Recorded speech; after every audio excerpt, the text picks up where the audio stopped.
the amount of times, as you know, that I've quit on stuff. I've quit on songs. I've quit on all sorts of stuff. Quit on myself.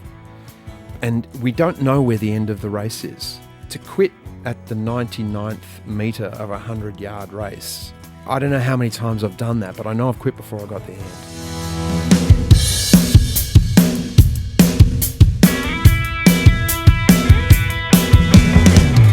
Hello and welcome to Separate Bathrooms. We would like to acknowledge the Gadigal people of the Eora Nation, the traditional custodians of this land, and pay our respects to the elders, both past and present.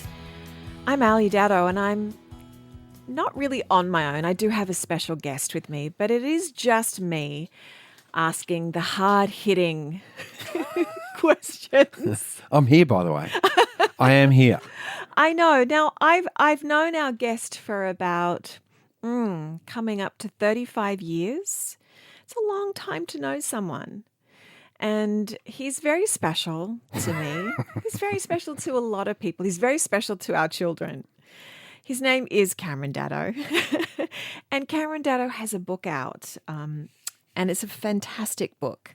It's called Keep It Smooth, Life Lessons in Confidence. And we just thought it would be a really good idea to bring him into the bathroom and have a bit of a chat about the book. Welcome, Cameron Daddo, into the bathroom. Let me just turn the hot tap off, give myself a little cold burst. Yes. Before we get started, so I Yes. can lighten up and Yeah, get a you're little just on point. You're just talking about your book today. You are my guest, which is I can't really get Cameron Daddo to interview Cameron Daddo. It's really exciting. Maybe I should have had you. Anyway, we'll see if there's a question that you wish I would ask you about your book at the end. Maybe have a think about that. Okay. All right. Well, we'll wait and see what questions you ask me. 'Cause I have no idea. know. I love doing this with you, with your book. Yes. And thank you it's for doing this with mine. Turnabout is very good fair play, as they say. Mm. Your book, again, Cameron Daddo, Keep It Smooth, Life Lessons in Confidence. We'll just dive right in. What inspired you to write the book? Yeah, you. I saw you writing your book and, I experienced you writing your book. Sure. And how much work and effort you put in. I have, as you know, I have been fiddling around making starts to one-man shows, making starts to a storybook.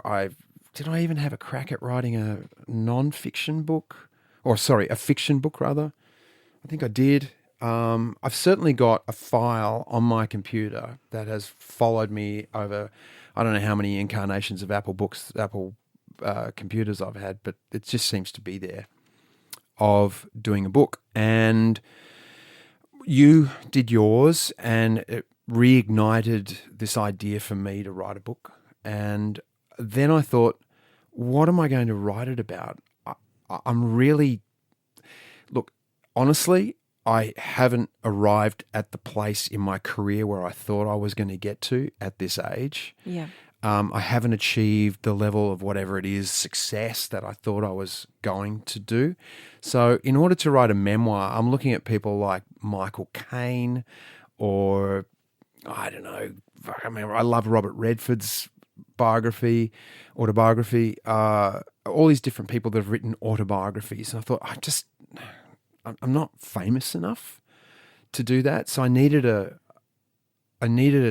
some tool that would get me into being able to tell some of the stories that I had.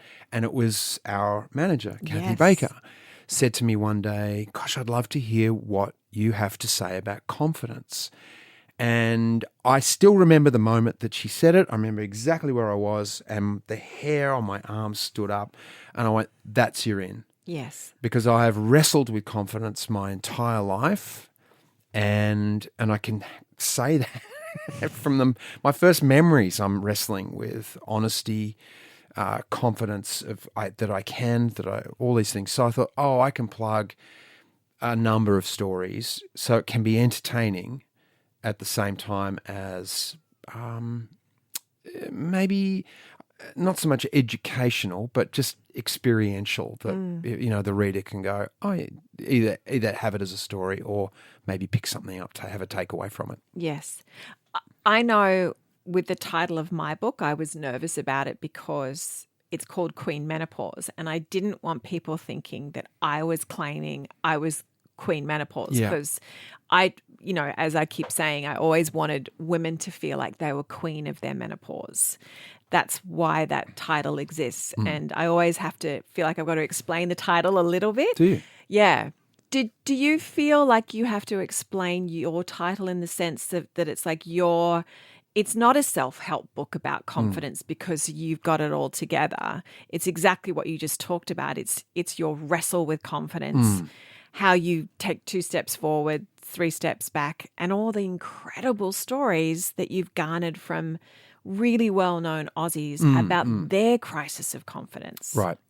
With the title, as you know, it went through different incarnations. I wanted to tie it in with my music. Yes. As well. So it started off as like song titles that I've put out there. Coming Undone was one, and then Curious was another. And I thought the book was going to be called Curious, curious about confidence. And then the publishers were actually, I think it was the audiobook people said, not much sells with the title Curious, with the word curious in it. Oh, that's strange. Because to me, curiosity is a massive part of how to be confident when you stay curious with things, because it keeps you in a positive side of the ledger. And then it just was Keep It Smooth. There was the obvious synergy of people that know me as an announcer on Smooth, but also Keeping It Smooth is a great tool also to how to go through life and to stay, again, feeling like you can. If you slow things down, you don't have to go back and redo it. I know we've explained this, fast is slow, slow is fast. Keep it smooth. Then you just go slow bit by bit, and you end up further down the road than if you're trying to be fast and you make mistakes and have to go back. I think about you mowing the lawn for some reason. Which I love to do. I know, which you love that. Yeah. Because if you sped over that lawn, you wouldn't do a good job. But so you have to go at a slow and steady pace and keep that lawn mowed beautifully. So that's keeping it smooth, right? Yeah, it's a great analogy. You're clearly on my side when you say that. Well, I knew to use a term, but the lawn mowing, because I know you love your lawn mowing. I do. So. And you have to go back and redo it if you go too fast. Right. That's right. And you're like... you chop a toe off too. Well, you can do that if you're not wearing your boots. So. Exactly.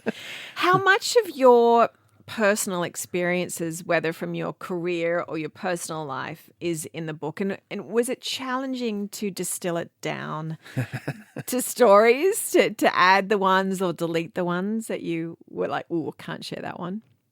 Yeah, it was. As you know, and we've talked about this, I think I'm a better writer than I am a speaker. You're an amazing writer. Thank you. I tend to waffle when I speak. And with the writing, the thing that I had a Post-it note on my desk. I had a few, but one of them, the touchstones that I had was too many words. Yeah. And it was just keep coming back to distill, back to the feeling of what it is I'm trying to write, because I can't stand waffle on the page reading. It loses me. I'll throw the book away. So I just was like, no, just cut to the point. Yeah. I think of John Candy, Planes, Trains and Automobile, and Steve Martin, when Steve Martin viciously says to John Candy, when you tell a story, have a point. Right? Yeah. And it's so, it's true, but it's just so mean in that moment. So anyway, that's what I wanted to do. And so you talked about before about having the extra voices in there. Yeah. The extra people, these incredible people who gave up their time to share their experiences with confidence. That wasn't the original intention. I never set out to interview other people. It was only that during my exploration, and I'm writing all these stories down, and I turned in something like 160,000 words of my own into this book, and they only wanted 80, right? So then I add another 40,000 of other people. So now I've got to distill 160,000 into 40,000 words. So you've basically got part 2 ready to go. It You've could got your be. sequel. There's a whole bunch that got There's left a on whole the other floor. book. Yes. So, it was a challenge to take out, because some of them were little precious, and like Bodhi, I remember reading a bit to Bodes, our youngest daughter, listener, and our youngest daughter said to me, I read her a bit, and she goes, Dad, it's really good. You just kind of have to prune some of those roses.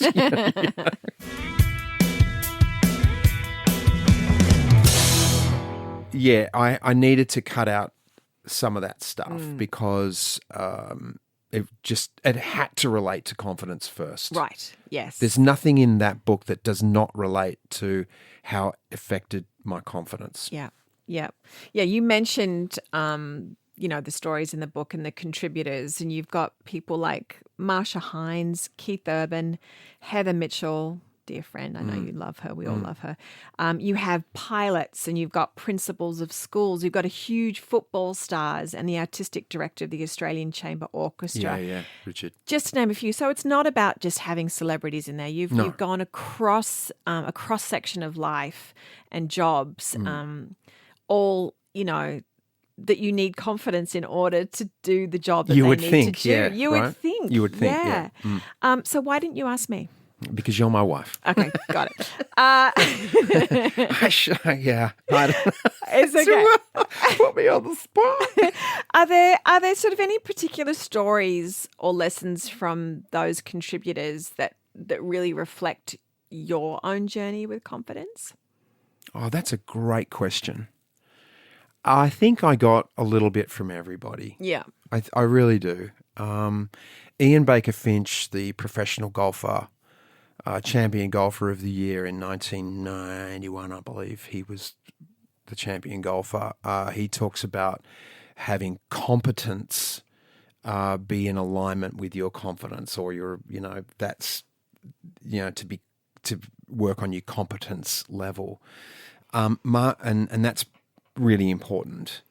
And that resonated with me because sometimes, you turn up to a thing and I felt like I haven't been competent enough at what I'm doing, and that can erode things pretty fast. Marsha Hines brought up a beauty, and that is some advice that her mum told her about dwelling, and not to dwell too long about things that haven't gone your way. And that to me really resonated with me because I have dwelled on stuff. I have thought about, could I have done better? And I think that's good to do a post-mortem on things that you haven't done very well, mistakes you've made, outcomes that haven't turned out the way you wanted. You go, do a little post-mortem on it, go, okay, why didn't it turn out that way? And then let it go. Take the wisdom and let that thing be its own thing.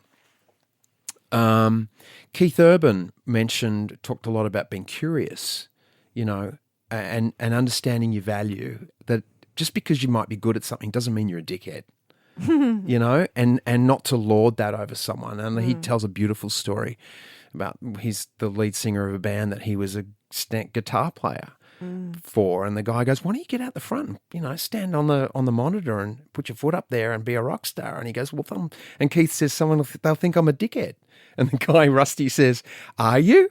And he goes, no. And he goes, well, fine. Isn't that great? So beautiful. So simple. Yeah. And that night, Keith said, I went out the front, stuck my foot on the wedge, and I played a solo. Crowd went nuts. Yeah, that was and it. And he goes, Hooked. and that was it. Yeah. And he's still doing it today. Yeah. And it brings tears. It brings tears to my eyes. I go, fuck, that's what he did. And he's still doing it today. And that's why he's the guy that he is. He's just such a good bloke. Yeah.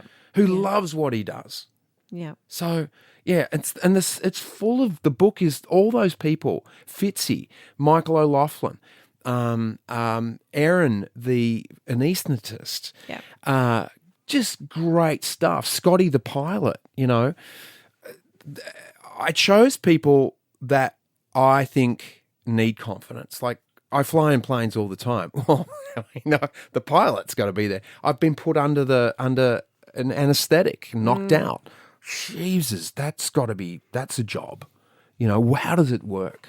And these people were so brilliant in bringing their expertise and talking about their vulnerabilities and where they've lost their confidence. And there's so much to learn from those stories. Just read those stories if you don't want to read mine. I mean, No, they're read really the good. in-between bits too. Yeah, read the in-between bits. There's some good stuff in Speaking of bits, can I get you to read just this little bit in here? Because Yeah. I think it just really speaks to exactly what you said, and you just put it in a really wonderful, wonderful way. Okay, here we go. And I said no before because I thought, oh God, I'm going to get emotional reading my own book. It's weird. Look at how good I am. No, but no, it just, I'm kidding. I'm really proud of it too. Yeah, you should I am be. proud of it. Okay, here we go. From page 6. The more I've talked with others who seem confident, the more I've found myself saying, you struggle with confidence too? That's why I've rounded out the book with a roster of guest stars, interviews where friends and colleagues from high-performance fields like sports, entertainment, education, medicine, and aviation share their definitions of confidence, their own crises of confidence, and how they've become the extraordinary people that they are. I am so grateful for their thoughtful participation. Each has been remarkably generous with their time and spoken openly about aspects of their confidence journey. Yeah. I think it just was so beautifully put, because it's exactly, you put so much thought into who you were choosing and why you were choosing. And I just think you wrote that really beautifully. Thanks, honey. Did you face any unexpected challenges? I'm laughing while writing this book. I could probably answer this question. Yeah, a lot. Well, I had crises of confidence, of course. Of course. Who's going to be interested in reading this story? Yeah. There were some that, it was an interesting thing because I was writing the book while I was shooting Luxury Escapes. So I was heading overseas. A lot of the book was written at 35,000 feet. I didn't watch many movies on those planes. I just beavered away on the computer writing. And then once I'd arrive at a destination, I would send the words off to my publisher, Tom. Yeah.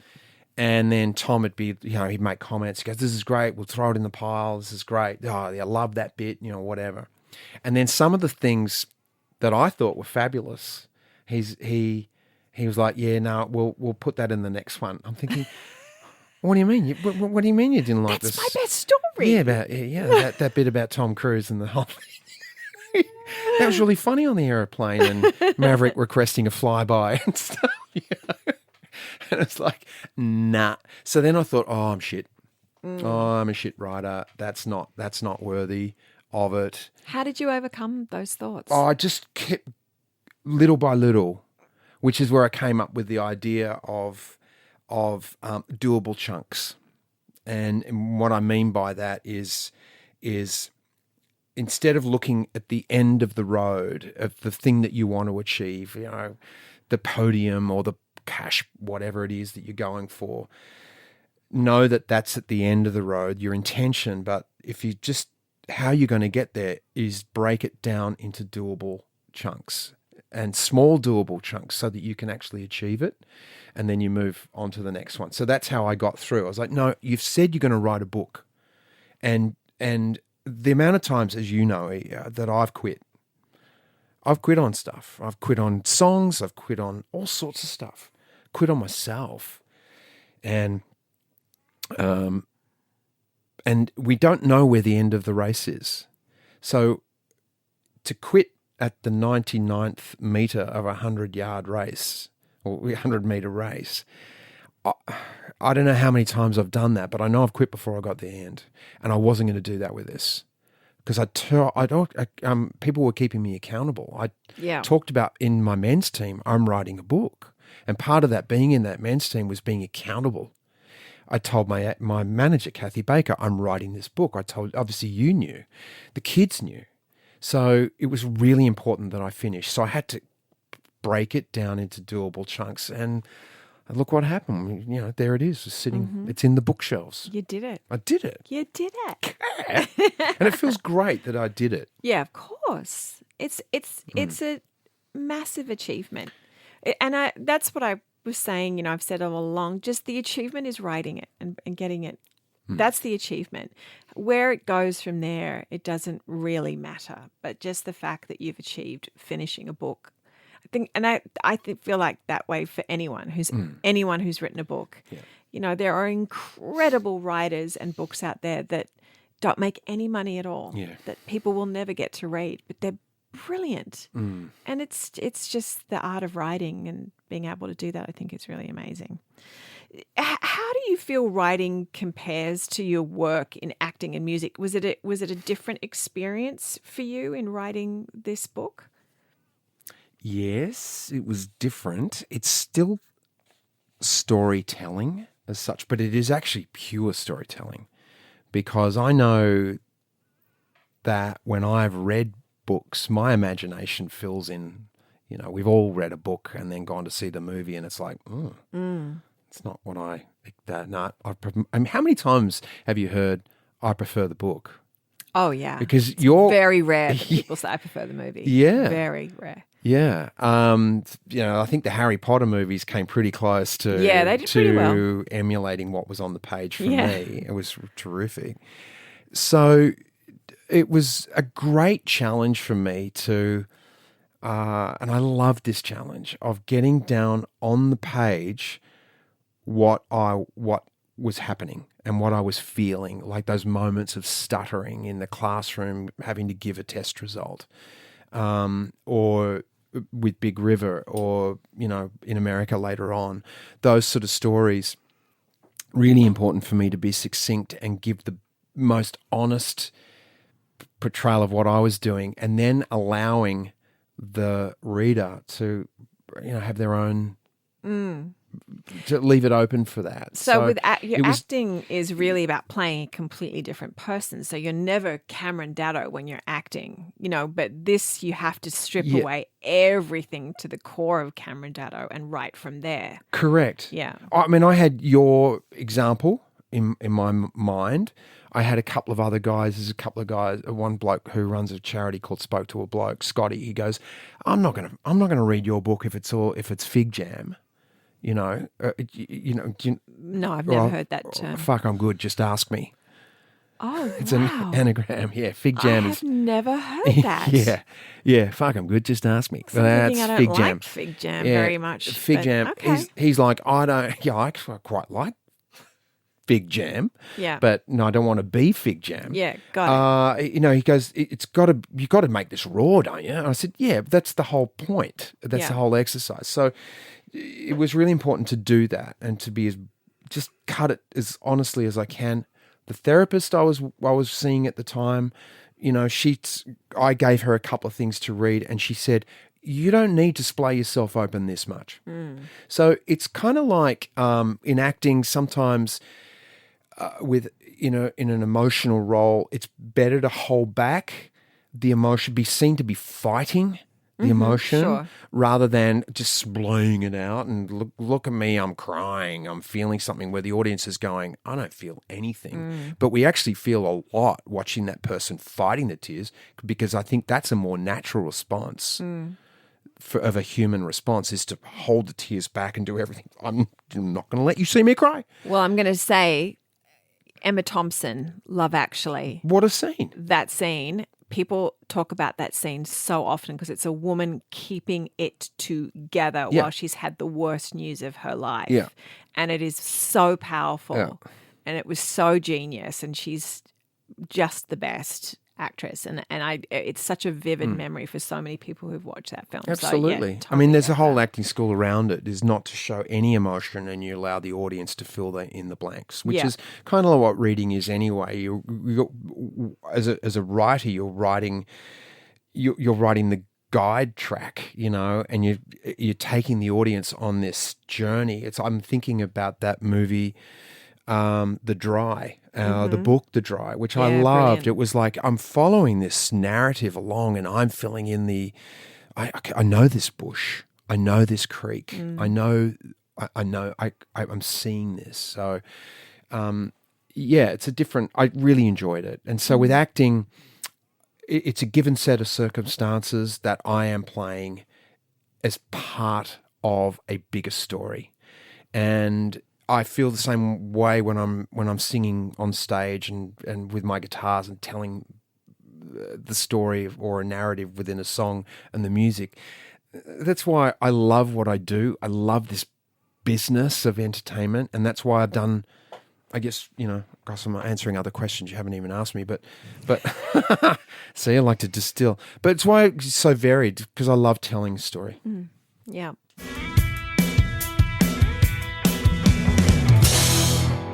So, not telling you anything you don't know, as we've always talked about Australia, and it has a bit of a terrible reputation in the sense of the tall poppy syndrome, where confidence can often be called being a wanker.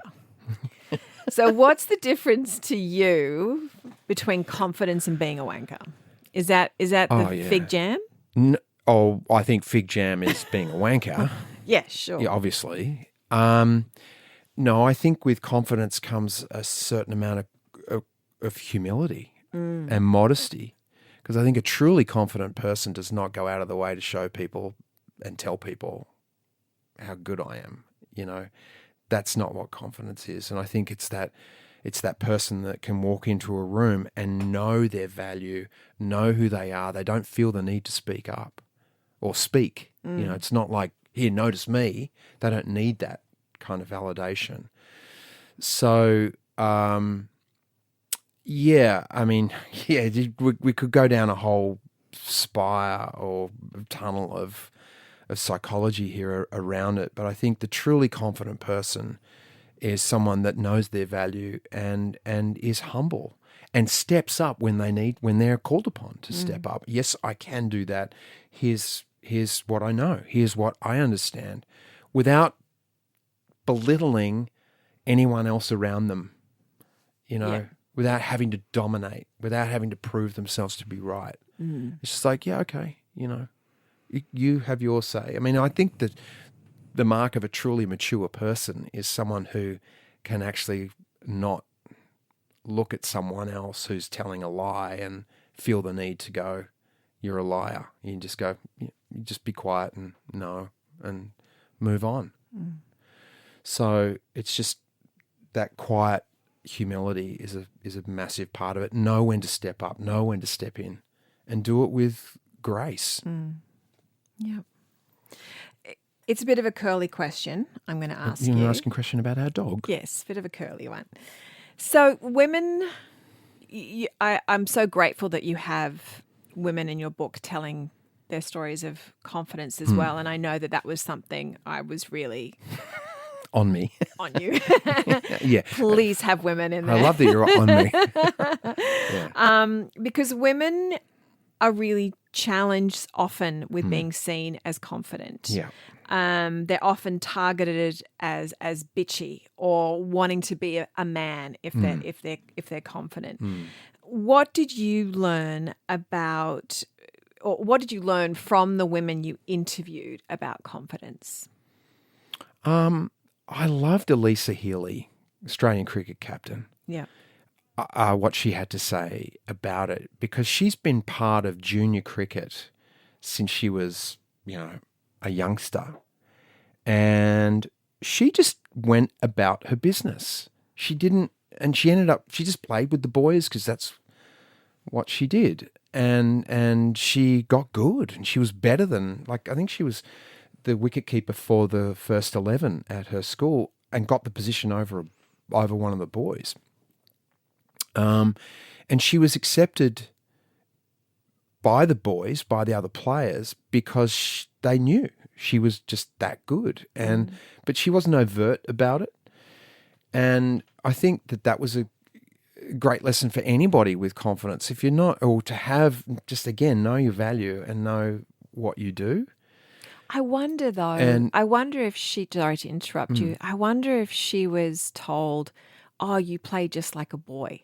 It's great that you can play like a boy and be part of the team. Do you know what I mean? That's something that often women are often told. Yeah. I mean, as you'd have to well. ask her that. Yeah, I can't remember you know what I if mean? she Like said that. it's an interesting one that you bring that up because that's something that, you know, and as we know, that term "you play like a girl" has been used as a form of slander. Yeah, absolutely. So if you can play like one of the boys, you can be part of the team. You know, it's an interesting one. Yeah. So Yeah.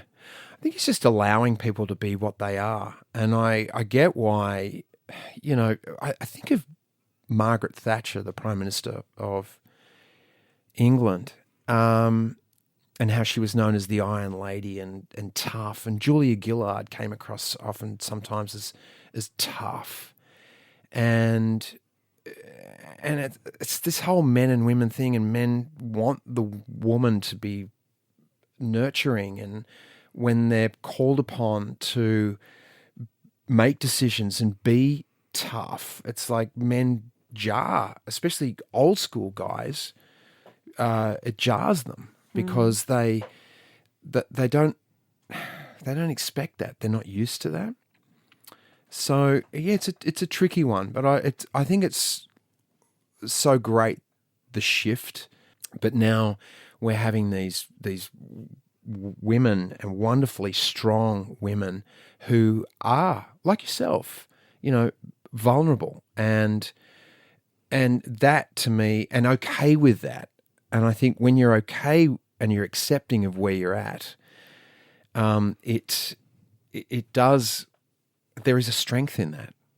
If I can turn it back into more of a non-gender thing, it's that the more you understand your own value, the more, you know, if people don't want to hear your opinion, that's if the person that knows their value and feels okay with themselves, they're not going to try and impose it. And they'll just walk away and go, well, I don't need to be around those people. They don't want to hear from me. yeah. And I'm okay with that because I know that there are people that do want to hear from me. So I'll go find them rather than let it get to me. Did you learn something new about yourself through the writing of this book?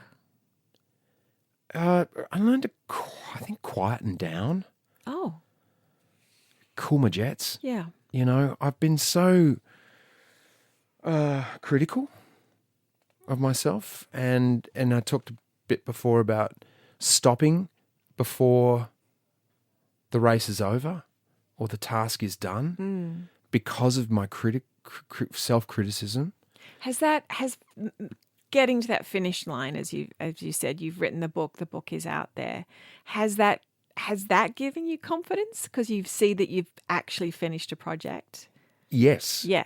It has. And Kevin Sheedy talks about his definition of confidence was about experience.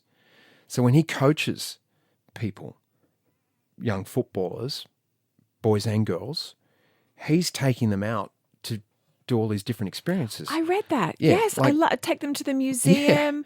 He took them to an Indigenous experience. That's right. And I loved that. Yeah, so because the more experiences you have, Yeah. the more confident you grow, knowing that you can do this. I've done that. I've been there. I've tried that. I don't like that, or I did like that.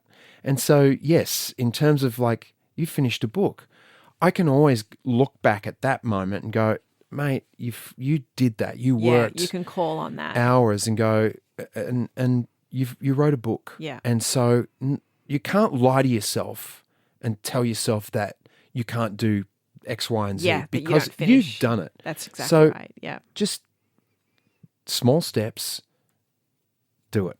How has the reception to the book been so far?